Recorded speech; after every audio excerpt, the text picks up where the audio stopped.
सब भुला जाइए कि पिटाएंगे कि जेल जाएंगे। ये हिंदुस्तान है जहाँ किसी का बभौती नहीं। रोहिंग्या मुसलमान को हमको चिन्हित करके असम से निकालना है। बिहार को किसी भी कीमत पर कब्जा करना है। नीतीश कुमार को सिलेंडर बोला देना है। पनोरमा ग्रुप, जो सोचता है वो करता है। लोकसभा के चुनाव अभी कुछ ही दिन हुआ, उसमें वोटर आई कार्ड और साथ साथ हम लोग के पास जो आधार कार्ड है, इसको भी भेलू और मान्यता मिला। कौन सा ऐसा परिस्थिति आ गया कि वोटर आई कार्ड को अभी भेलू नहीं और ना आधार कार्ड का? क्या ये आधार कार्ड गठबंधन के लोग बनाए थे कि मोदी जी बनवाए थे? क्या जरूरत था आधार कार्ड का इस देश में? महंतो जो असम के मुख्यमंत्री पहले बोले थे रोहिंग्या मुसलमान को हमको चिन्हित करके असम से निकालना है। टीवी में उसने कितना दिखलाया? 50 से 60। नाम कितना काटा? तो 25,000। और 25,000 के नाम काटने से वो चीफ मिनिस्टर बन गया। जो अभी इलेक्शन कमिश्नर है, ये अमित शाह के बहुत खास आदमी है।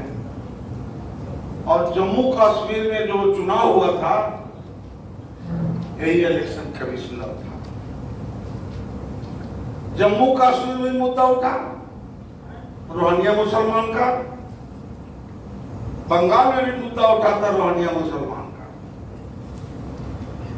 हम जानना चाहते हैं भारत सरकार से कि जब रोहिंग्या मुसलमान प्रवेश कर जाता है हिंदुस्तान में, इतना बड़ा फौज रखे हुए हिंदुस्तान में हर तरह का, तो खाली फोर्स रखे हुए हैं आप बूथ लूटने के लिए कि बॉर्डर की सुरक्षा करने के लिए, इस देश को सुरक्षा करने के लिए?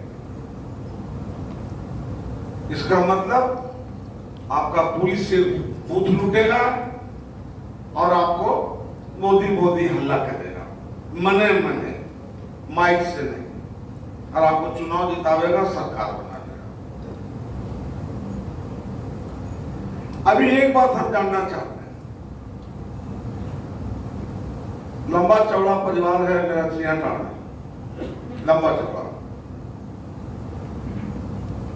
हमारे पास बीए और कुछ बुद्धिमान बुद्धिजीवी लोग भी है। मेरा सस्ता भी चलता है। क्या मेरा जो लंबा चौड़ा परिवार है उसको एकाध गो के किसी को जो फार्म है भरने के लिए किसी से भराएगा, व्यवस्था हो जाएगा, वोटर लिस्ट में नाम जुड़ जाएगा? ये सब कुछ नहीं है। उसको बिहार को किसी भी कीमत पर कब्जा करना है। नीतीश कुमार को सिलेंडर बोला देना है, और नहीं तो जो केंद्र में मंत्री है भी रामविलास पासवान जी के बेटा चिराग पासवान, उसको बिहार में चुनाव में क्यों उतार रहा है? इसीलिए कि जो भी वर्तमान मुख्यमंत्री है, तो सोचने का शक्ति उनको समाप्त हो गया है। हमारा अभिभावक है, मैं बहुत इज्जत और सम्मान करता हूं उनको, हम गलत बात उनके प्रति नहीं बोलूंगा, पर एक उम्र होता है, उनका उम्र हो गया है। उम्र से चिंता और चिंतन का शक्ति उनका समाप्त हो गया, सोचने की शक्ति समाप्त हो गया है। तो ये सब मौका के तलाश में है कि आखिर ये कब्जा कैसे होगा बिहार। तो सर्वे कराया, बड़े पैमाने पर सर्वे कराया। मेरा भी तो सर्वे करा रहा है, अवधेश भैया के भी पार्टी सर्वे करा रहा है, जो गठबंधन महागठबंधन में सम्मिलित है उनका भी पार्टी सब सर्वे करा रहा है। अब एक बात जान लीजिए, अभी जो मुस्लिम भाई का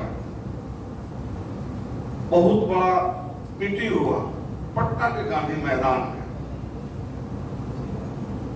कुछ लोग बोला 3 लाख है, कोई बोला 2.5 लाख है, कोई बोला 5 लाख है। और जो उसके पास मशीनरी है उसने कह दिया कि 7 लाख का। एक्चुअली भीड़ था 9 लाख। क्योंकि हम गंगा पार भी मोटरसाइकिल से गए थे, खुद गाड़ी नहीं जा सका तो मोटरसाइकिल से गए थे सर्वे करने के लिए। हमको इंटरेस्ट था, हमको प्यार है, मोहब्बत है, उससे संबंध है, उससे हम जुड़े हुए, हमारे महागठबंधन उससे जुड़े हुए। इसलिए हम कहते गंगा उस पार बिल्कुल जाम था, कस मस्त था, कहीं से हिले डोले की जगह नहीं था। लास्टों को मोटरसाइकिल ही छोड़ दे पड़ा और काफी दूर पैदल चले तो मेरा दाहिना घुटना में दर्द हो गया। फिर लौट गए क्योंकि काफी लंबा चौड़ा इतना दूर था कि हमारा पार पाना संभव नहीं था। तो उससे हो गया डर, उससे 9 लाख के देखे वो डर गया।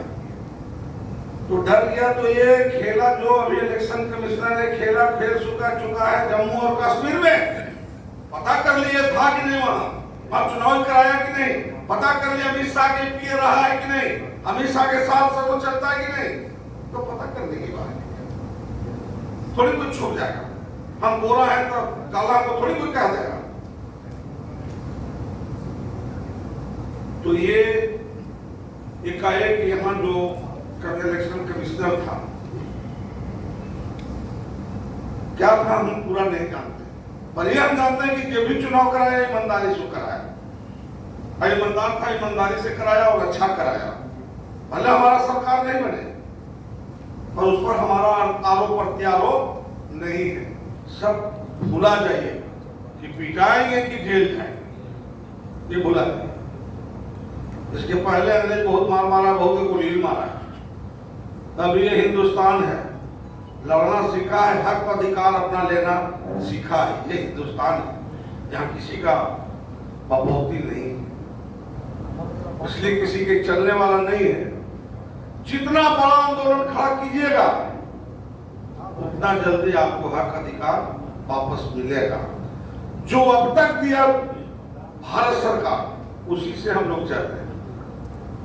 एक बात बताइए, पार्लियामेंट में हम लोग जाते हैं, ठीक है, पार्लियामेंट में आधार कार्ड नहीं चलता है, ठीक है, वोटर आई कार्ड नहीं चलता है, क्या चलता है? तो स्पीकर के दस्तखत कर लिखो बैच मिल गया है मेंबर ऑफ पार्लियामेंट। क्या वो आधार कार्ड से या वोटर कार्ड से बड़ा चीज है? ये तो पूरी दुनिया और देश में चलेगा। ये जो पास मिला है करधतिया में लटकाए वाला, एक बार एक पशुआ जो ऐसे लटका दिया था सब गाय भैंस के, वो बहुत बड़ा नेता है, तो सबके देखे गाय भैंस के कान छेदवा दिया था और सब में टैग लगा दिया था। अब बोला टैग में कि जिसका जानवर का नुकसान होगा उसको इंश्योरेंस से पैसा मिलेगा। क्या मिला? ये हर चीज को चाहता है अपने कब्जे में लेना और ज्यादा से ज्यादा सरकार में रहना, ज्यादा से ज्यादा झूठ बोलना, ज्यादा से ज्यादा पैसा कमाना। कुछ लोग तो पैसे के पीछे दीवाना हो गए, कुछ लोग पैसे के पीछे दीवाना हो गए। हम नाम किसी को नहीं बोलेंगे, ना किसी पर हम आरोप लगाएंगे, पर कुछ लोग हैं जो हम लग गए कि लुठी लेना है। गाड़ी से प्रचार कराइए, वो दिन आ गया है गांव गांव तक, अभी कहीं रोक नहीं चला, समझ तो फ्री है, बाहर जो कमाया जाता है वो भी फ्री है। मुसलमान का त्योहार है, सब यही आया हुआ है, और जो भट्ठा पर कमाने जाता है वो भी अभी यही है। सारे लोग मिल जाएंगे, सारे लोग को आपको सपोर्ट साथ मिल जाएंगे। क्या अब तो हमने लेवे नहीं किए, हमारा विचार था कि 10 गो दलित महादलित के 10 जात के ले आए और फिर इसके सामने कर दें कि इसे पूछिए, देखा तो फार्म में भर देगा, या इसका बेटा इसका पत्नी तो भर देगा। और हम चुके लगे हुए थे अरवल जहानाबाद, और फिर क्या चला न 10 को ले लिया था, खड़ा कर देते आप लोग के बीच। इसलिए ईमानदारी से जो हम लोग बात को रखे आपके समक्ष, क्षमा करते हुए ईमानदारी से लिखिए, दिखलाइए, और नहीं तो आप लोगों का भी जो हसरत होगा बिहार का, उसमें आप भी उसी हसरत के भागीदार हिस्सेदार रहिएगा। इसलिए अपनी बातों को हम विराम देता हूं, और ऊंचा नीचा कुछ बोले होंगे तो क्षमा भी चाहते हैं, मगर अगर भाजपा के खिलाफ कुछ बोल दिए होंगे, इलेक्शन कमीशन के खिलाफ बोल दिए होंगे, तो हमारे भैया लिखते रहियो, दिखाते रहियो, वो सब कागज सिलेंडर ना बोलेंगे। आप लोग मीडिया वाले हैं, एक ही परिवार का हम लोग रहना है, एक ही जगह साथ चलना है, तो इसीलिए आप लोग से क्षमा चाहेंगे। बहुत धन्यवाद, बहुत बधाई, जय हिंद, नमस्कार।